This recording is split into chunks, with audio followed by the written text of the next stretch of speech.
Amravati 277 gram drug जप्त, राजापेठ पोलिसांची धडक कारवाई। अमरावती शहर पोलिसांच्या राजापेठ पोलीस स्टेशनने अंमली पदार्थाविरोधातील कारवाई मोठे यश मिळवले आहे। गुप्त माहितीच्या आधारे पोलिसांनी सापळा रचत 22 वर्षीय साहिल राजेश मेहरा याला अटक केली।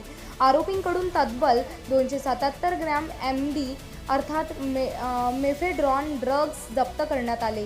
त्याची अंदाजे किंमत 41,55,000 रुपये आहे। याशिवाय गुन्ह्यात वापरलेली फोर्ड इकोस्पोर्ट कार आणि 2 iPhone असा एकूण 53,25,000 रुपयांचा मुद्देमाल जप्त करण्यात आला आहे। या प्रकरणी राजापेठ पोलीस ठाण्यात NDF कायद्यान्वये गुन्हा दाखल करण्यात आला आहे। आरोपीची कसून चौकशी सुरू आहे।